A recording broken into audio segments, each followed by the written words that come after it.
The view from the plane headed to Hawaii was breathtaking, but I never expected that my ex-girlfriend from middle school would be sitting next to me.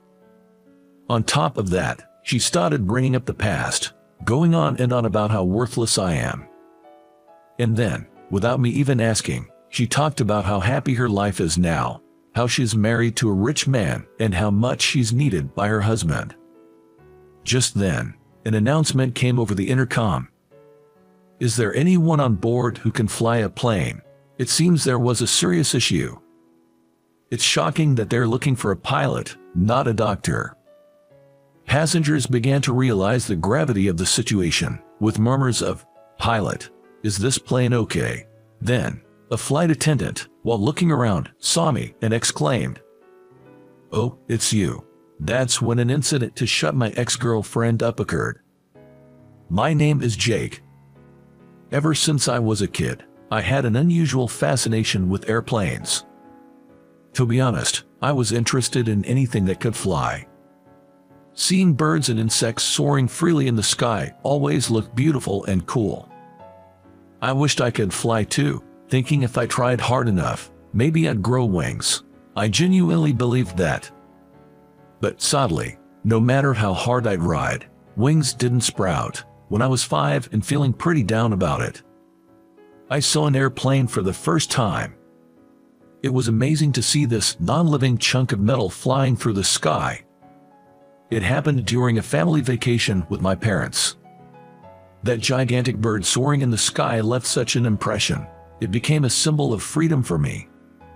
Since then, my affection shifted from cars and trains to airplanes. I became a boy who deeply loved airplanes. I'd memorize names of aircraft and airlines, spending my days looking at them in books. Seeing my passion, my parents would drive me to the airport every week, although they didn't take me on a flight. They thought seeing planes in action would be better for me. My parents and my much younger siblings never gazed at planes with the same admiration I did, but they always listened with a smile when I excitedly talked about them. Naturally, my dream was to become a pilot. I wanted to control an airplane and fly in the skies. It was the first dream I ever had in my life. Even now, I think it's a bit unusual for a kid to have such a realistic dream from the get-go. My dad would say, to become a pilot, you have to study hard, and I was the bright student for my age.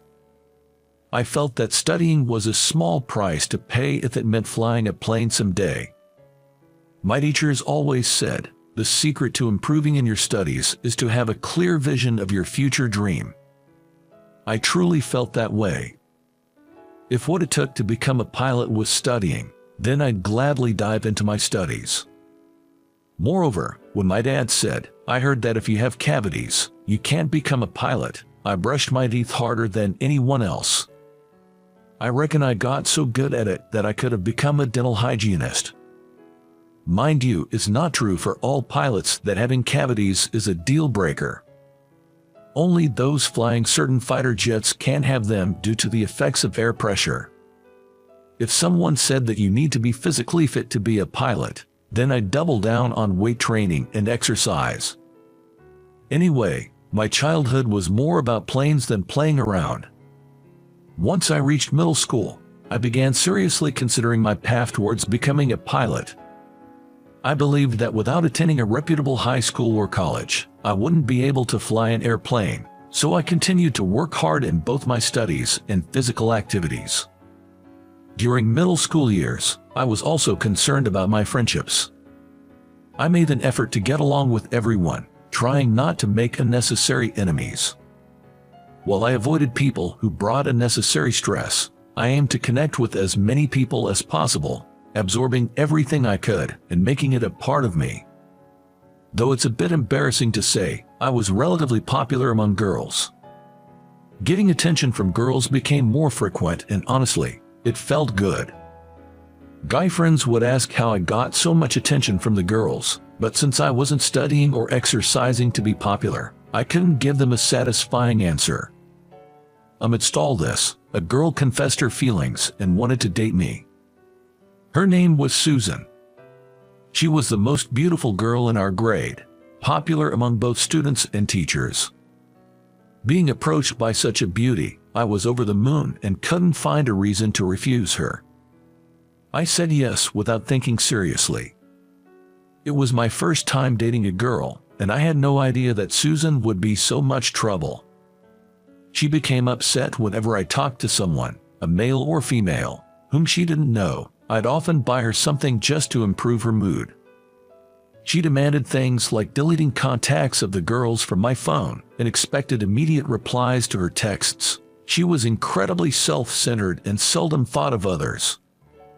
Out of the blue, she'd say things like, "I want you to be my ideal boyfriend," and this cut into my study and exercise time. She insisted, "You should spend every weekend just for me. Oh, and you're paying for our dates, of course. It's terrible to make your girlfriend pay." Such demands were too much for a middle school student. Over time, being with Susan felt increasingly suffocating. One summer during middle school, my father tragically passed away in an accident. Losing my dad, who looked forward to and had high hopes for my future more than anyone else, was really tough for me in middle school. Often, I would see my mom, once vibrant and full of life, look worn out and lifeless. Although I wanted to cheer her up, I was so overwhelmed with my own feelings that I couldn't offer much help. Our family was engulfed in profound grief. After losing our beloved father, a man we all admired, every one of us had to fight harder to live our lives. My mom, who had been a stay-at-home mom until then, started working outside. Consequently, she couldn't take care of my younger brother anymore, so I stepped in. Naturally, this meant less time for studying and sports, but it was a necessary sacrifice. It wasn't a hardship if it was for the sake of the family. Of course, the time I cut back wasn't limited to just that. I also reduced the time I spent with Susan. "Why haven't you been in touch?" Susan asked me. When I explained my family's situation, she retorted, "So what?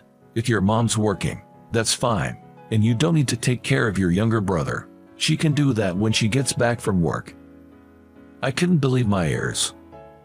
I was horrified that she could act so callously toward a family grieving the loss of a father, just because she felt neglected by me. I told her, "I don't need a girlfriend who can't show compassion during such tough times," and broke up with Susan. I didn't want my mental stability jeopardized by her anymore. However, later at school, the story had twisted into Susan dumping me. On top of that, she spread all sorts of rumors and bad-mouthed me to everyone.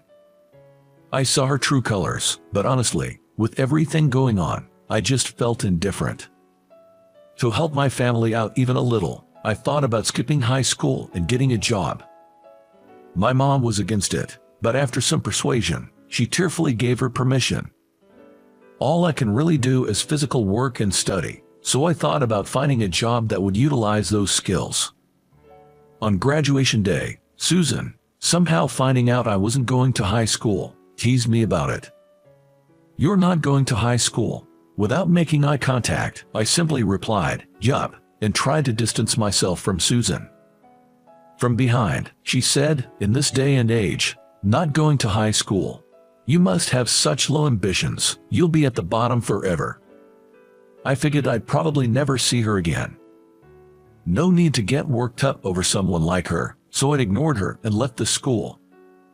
Now, time has passed, and I'm currently going through domestic flight check-in procedures. I'm on a personal trip heading to Hawaii. I'm a bit embarrassed to admit that I've never been to Hawaii, so I'm really looking forward to it from deep within. My impression of Hawaii is that it has beautiful beaches and a lot of rich flavored dishes. But it's quite a far place, so I just never found the time to visit. Even thinking about sightseeing there, I'd be torn about where to go, and I probably would have just ended up staying in the hotel, which is why I never had the courage to go alone. However, one of my friends opened a restaurant. I decided to go there to celebrate. I decided to have a friend show me around Hawaii during this visit, so I planned to take my time and see the sights. I couldn't help but feel like a giddy kid with this much excitement, but oh well. I comfortably settled into my seat. There's something about the slight hustle and bustle inside the plane right before takeoff that I genuinely enjoy. I placed my carry-on under the seat and found myself gazing out the window, lost in the view outside. Even before taking off, the view from this window offered sights that you just can't see anywhere else, and I'm already a little thrilled. I must say, I snagged one of the best seats. Located a bit away from the wing, I had a clear, unobstructed view. It was just awesome. With a little time before takeoff, I let my imagination wander, picturing the breathtaking views above the clouds. The plane I'm on was pretty much full, almost packed to capacity. Yet, nobody was sitting next to me. I wonder if no one booked a seat, or maybe they were running late. Either way, I had mixed feelings. Considering how crowded it is, I feel a bit guilty enjoying this extra space all to myself. For now, I decided to just gaze out the window and ride out this awkward moment. Bang! There was a loud sound as someone hurriedly took the seat next to me. This last-minute passenger fumbled with her belongings even after sitting down, bumping their elbow into me. Yet, not a single sorry came out of her mouth. On top of that, she reeked of strong perfume and cosmetics. I hadn't encountered someone this inconsiderate since middle school. She reminded me of unpleasant people, catching a faint reflection of the adjacent seat on the window glass. I noticed something dark over her eyes. Probably sunglasses. That's all I could discern. However, wearing sunglasses on a plane struck me as rather snooty. Might be a bit judgmental, though. After some fidgeting, the classless passenger next to me sneaked a glance at my face. I inadvertently responded by looking back. I regretted it instantly. Though she was heavily made up and looked quite flashy, I had seen her before. Someone I'd rather forget. Well, if it isn't little dropout boy, how've you been? I felt a chill as I wondered if my journey, which was already taking a bad turn, would continue this way, taking off under stormy skies. If I do say so myself, that was a pretty apt comparison. Seeing my silence, she said, "Forgot about me. Surely, you haven't forgotten how I dumped you," and took off her sunglasses. It was indeed Susan from middle school, whom I dated. Her face remains strikingly beautiful, but it's clear from her first words that her attitude hasn't changed one bit. "Hasn't it been since graduation? Long time no see. Never thought I'd run into you here of all places. Flying in planes, for a dropout like you. How bold. Oh, or maybe you're off to join a tuna fishing boat." Looks like her attitude is unchanged. Good to see she's well. Susan, ever the chatterbox with her sarcastic remarks. She's so adept at belittling people that it seems she forgets to breathe, firing off insults at me one after another. Truly a piece of work, that woman. I simply replied, "Just a vacation," and focused on the view outside, wanting to minimize any further interaction with her. The plane seemed ready for takeoff and began to slowly move. I was looking forward to a pleasant flight, but now it feels like I'm plunging straight into hell because of one seatmate. I'd rather be peacefully asleep on the wing at this point. Susan seemed offended by my cold demeanor. After an audible tisk, she started rattling off things toward me. About how awful I was as a boyfriend, how her high school boyfriend was way more handsome, how the time with me was a waste. She bombarded me with comments that begged for a response. After high school, Susan apparently married into wealth through some circumstances. I wasn't paying much attention, so all I remember is she married someone wealthy. Apparently, Susan, who hit the jackpot, is going on a luxurious trip to Hawaii. "I'm going to stay in a fancy hotel you could never afford in a lifetime and enjoy the resort," she said. By the way, her husband seems head over heels for Susan, and he revolves his life around her. Well, I guess some people are like that. I hope he cherishes Susan forever since he's a strange individual. If she ever lost him, I doubt she'd ever marry again. Tuning out Susan's self-centered chatter, it's me just going along with it, Even in moments like this, the view from the plane was breathtaking. Soon after takeoff, the view below turned completely white as we rose above the clouds. No matter how bad the weather is, if you wait a bit and rise above the clouds, a bright blue sky always shines. The beautiful blue sky always sits above the clouds, peeking through gaps to see the ground below. But I wonder, when will these neighboring clouds clear up? People like you, the lowly ones, rarely get the chance to fly, so this view must be unique to you, she mockingly says, not missing a beat. Furthermore, Susan claimed she's flown many times before and has grown tired of the same old view, so she can't be bothered to look out the window anymore. Why does she go to such lengths to degrade herself? It's good to have high self-esteem, but I just couldn't grasp why she would actively lower her worth in the eyes of others. I can't believe I once dated someone like her. If I ever have kids, I'll drill this into their heads. It's just too bad to have a blotch on one's life as early as middle school. Honestly, I find it hard to believe that just because you've flown many times, you get tired of the view outside. The scenery shows a different face depending on the day and time, so you'll never truly see the same view twice. Seems like such a waste to me. It was while she was passionately going on about how amazing she is. Is there a doctor on board? Came the announcement. It's a line you often hear in TV shows, but this was the first time I've heard it in real life. I wonder if someone's fallen ill and needs medical attention. I was worried, but there wasn't anything I could do.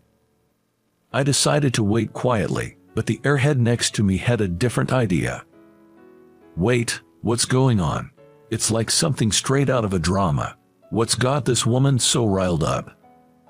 Such behavior, especially when someone on board might be seriously ill and in need of a doctor. I knew it. She definitely has a few screws missing. With those thoughts, as I scanned the plane, another announcement came through. Is there anyone on board who can pilot this plane? Even I was taken aback by that one. When the announcement was made that a doctor was needed, passengers were a bit restless. Not as much as Susan though, but when they called for a pilot, the cabin truly erupted in commotion. Is this plane even okay with the pilot like this? And does the pilot need a doctor? Voices calling for the flight attendants could be heard throughout the cabin. It's understandable. First needing a doctor and then the pilot. Something must have happened to him. Susan's face grew increasingly pale and she began to panic. What the heck? Is this plane going to crash or what? Why does she say something unnecessary? Mentioning a crash in a situation like this could cause a full-blown panic in the cabin. That's why I dislike people who can't read the room. Unsurprisingly, a flight attendant hurried over to Susan, who was loudly using the word crash. Ma'am, nothing of the sort will happen. Please, wait in your seat. Susan was arguing with the flight attendant, but the attendant skillfully urged her to sit back down. Then the flight attendant looked at me. Are you by any chance, Jake? I locked eyes with her and asked, oh, is it that serious? Oh, thank goodness you are here. I'm truly sorry to ask, but can you help? I see, it must be a big deal. Considering she's gone this far, maybe what Susan said isn't entirely wrong. I nodded in agreement and stood up from my seat. What are you doing? If you're just going to be in the way, better sit here and shake in your boots. The pathetic one here is you, Susan. I almost snapped back, but managed to hold my tongue. The flight attendant asked, is she with you? To which I firmly denied.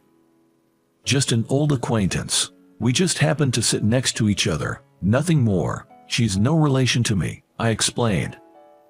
I wanted to head to the cockpit right away, but Susan gripped my arm tightly and wouldn't let go. Where do you think you're going in this situation? Even though I asked her to let go, Susan showed no intention of doing so. I was wondering what to do when the flight attendant intervened. Ma'am, I apologize for the inconvenience, but Jake is one of our pilots. There's an urgent matter he needs to attend to. Saying that, she exerted a polite yet forceful pressure to detach Susan's hand. "You're a pilot?" Susan said, eyes wide in surprise. I replied with a simple yes and headed to the cockpit. Around the cockpit, a group of flight attendants had gathered and were visibly alarmed. I learned that both the captain and the co-pilot were showing symptoms of food poisoning. By chance, there was a doctor on board who was examining the two. However, they showed no signs of recovery, and their symptoms were getting worse. Therefore, it became clear that piloting the plane under these conditions would be challenging, leading to an urgent announcement from the cockpit. Acute gastroenteritis can strike out of the blue, so perhaps it was unavoidable. But for both of them to get gastroenteritis, that's either incredibly bad luck or a miracle. The odds seem pretty low. Many familiar faces were around the cockpit, and when they saw me, they said, "Wow, how lucky that Jake was on board too." Both pilots having gastroenteritis, a doctor happening to be on that plane, and even a pilot being present, it feels like I've used up a lifetime's worth of luck just on these astronomical odds. According to the doctor, the co-pilot's symptoms seemed milder than the captain's, but he was just barely able to hold a conversation. However, he seemed really rough with sweat on his brow. I managed to get in touch with the control tower and took my seat in the cockpit. The tension and excitement never get old. Having passengers on board brought immense pressure upon me. When I first started flying, the thought of having the lives of passengers in my hands made me so nervous I felt like throwing up. But at the same time, there was a breathtaking view that only pilots get to see. A beautiful scene that passengers can't quite experience from the cabin. The warm rays of the sun lit up the surroundings. Even the thick clouds below looked like a beautiful backdrop. That sense of exhilaration only a pilot feels always filled my heart. I often wonder if some kind of hormone is flooding my brain. Being here is pure joy. Well, for me at least. I once mentioned this to a flight attendant and was immediately dismissed as weird. I feel bad for Susan. She never experienced such a sight and still got tired of it. The plane landed safely in Hawaii, ensuring the safety of all passengers and crew on board. Immediately after that, the captain and the co-pilot headed to the hospital. The doctor who had been attending to them said, "I'm glad you were there. If I was alone, everyone would have ended up in the hospital. Just those two going is enough," chuckling and stroking his beard. What an inappropriate thing for a doctor to say. But well, he's probably trying to show his appreciation in his own way. Even though the landing was safe, from the company's perspective, it's still a big deal. As a result, after arriving in Hawaii, paperwork and reports took so long that I was only free by sunset. As initially planned, I headed straight to my friend's new shop at top speed. Of course, I drove safely. The store was already bustling with many customers. My friend and the owner, Bob, saw me and immediately burst into a wide grin, exclaiming, "Glad you could make it," and giving me a hearty pat on the back. "I heard you had quite the day, steering a passenger plane on the fly. Where did he get that info?" I didn't feel like bragging, so I hadn't intended to talk about it, but if he already knew, I guess I should explain. The forceful pat from the muscular Bob left my back tingling. Rubbing the sore spot, I sat down and recounted the day's events. "That's an incredible story. Can't believe it's been 5 years since you retired. Time flies," Bob laughed. Indeed, the passing of 5 years does make me feel the cruel march of time. "Are you a friend of the owner?" a gentle voice inquired from behind me. Turning around, a distinguished-looking gentleman was smiling at me. Next to him was a rather, "Excuse me, Susan." Bob replied to the gentleman with a smile. "It seems he's a regular at this place. He was my buddy back in the service days. This guy was top-notch, you know. He was stationed at the Langley Air Force Base with the 4th Air Wing, 11th Flight Squadron," he explained thoroughly. I thought the gentleman wouldn't understand such detailed information, but his eyes lit up as he exclaimed, "Wait, You mean the Blue Angels? Turns out, he had once dreamed of becoming a pilot. However, due to an accident when he was a child, he almost lost vision in his right eye and had to reluctantly give up that dream. Same as me. To remember names of aircraft, airline companies, and even military divisions, this guy must be a serious aviation enthusiast. It had been a while since I'd met someone so passionate about planes, so I couldn't help but chat animatedly with him. Even though I was here for Bob's celebration, I got sidetracked with this engaging conversation. The gentleman was particularly fond of the Blue Angels. He raved about their air shows, saying they are truly spectacular. Interrupting our heated conversation was none other than Susan.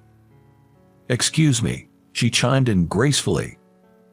"Oh, I'm sorry," the gentleman scratched his head. "I got a bit carried away there." I thought she didn't deserve an apology, but from their interaction, it seemed they were a couple, so I held my tongue. In the course of our chat, he learned Susan and I went to the same middle school, which once again piqued the gentleman's interest. He bombarded me with various questions. "So, where are you now?" he inquired. I told him I'm a commercial pilot. He seemed puzzled by my answer. "Well, it makes sense. Bob and I are buddies from our military days, and if you love planes, you'd naturally want to fly fighter jets. The thing is, I had a car accident a while back and couldn't fly fighter jets anymore, but I still loved the sky, so I switched to the commercial sector." I explained the whole situation. 5 years ago, on a rainy day, I was crossing the street at an intersection when a car ran the red light and hit me. The driver was distracted, looking elsewhere. Though I received compensation and settled the matter, it doesn't mean I hold a grudge. However, because of that accident, I fractured my left leg and had to spend a significant amount of time in rehab. Because of this, I didn't meet the required flight hours, and I lost my pilot's license. I also developed complications from the accident, meaning I could no longer fly the more demanding fighter jets. At that time, I was truly devastated.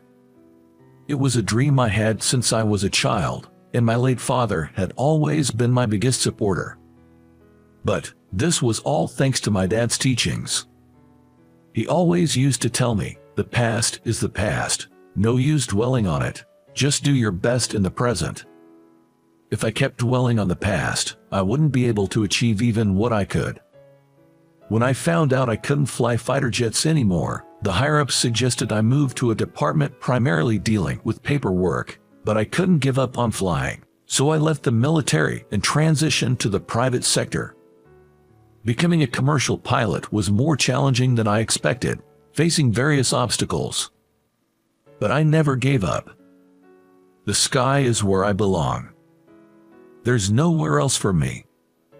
After finishing my story, Susan's husband, teary-eyed, he said, "I've never met someone as incredible as you. Your never-give-up spirit is truly admirable. Would you mind if we kept in touch?" As he took out his cell phone. I couldn't possibly refuse after such a heartfelt request. Plus, being praised felt pretty good, not gonna lie. After that, we continued to talk about planes, engrossed in our conversation. Throughout that time, Susan looked down, appearing rather diminished. Susan's husband introduced himself as Mike. He owned several properties in resort areas like Hawaii and was a well-known wealthy man in that realm. It seems that what Susan told me on the plane about marrying into wealth wasn't a lie. Honestly, I was quite skeptical. Mike, even after our meeting in Hawaii, kept in touch quite frequently and was a straight-shooter kind of guy. He had a stickler for details kind of attitude, didn't tolerate any wrongdoing, and seemed to be trusted by many. That such a man chose Susan as a life partner, I wondered if she had somehow drugged him. Then, I received a message on my phone from Susan. "Please never tell my husband that we dated in the past. Don't jeopardize my happiness," it read. For my part, I had no desire to have any more involvement with Susan. But considering Mike, maybe it would be best to spill the beans. It's quite a dilemma. However, Susan probably has some awareness that she wasn't entirely honest with me back then. I doubt her character changed just because of that plane incident, but she likely played her cards right to marry into money. If she went to those lengths, I guess I shouldn't be the one to ruin it. Although, it's quite comical when I think about it. But to be honest, even if I don't tell Mike about Susan's true nature, sooner or later, he'll see her for who she really is. Until then, I hope he enjoys the happiness he has. I replied with a simple understood. After that, I received no further messages from her. It seems Susan will continue to hide her past from her husband. In other words, she probably can't live any other way now. She likely live in fear of her past and those she harassed being exposed. That's the responsibility and consequence of her past actions. The past never truly goes away. Some time had passed since I traveled to Hawaii. I happened to bump into Mike at the airport.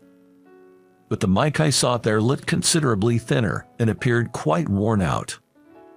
When I spoke to him, he said that he and his wife, Susan, had divorced. Some time after the incident in Hawaii, a friend of Susan's visited their home. Due to work commitments, Mike was at home. Thinking not to disturb the two, he was working on his computer in a room next to the guest room. The visiting friend was from Susan's middle school days, and they spoke so loudly that Mike couldn't help but overhear. In between crude laughter, they mentioned people, probably classmates from middle school, using derogatory nicknames. It turned out I was one of them. Hearing Susan and her friend laughing about men with money being the best, Mike lost his temper.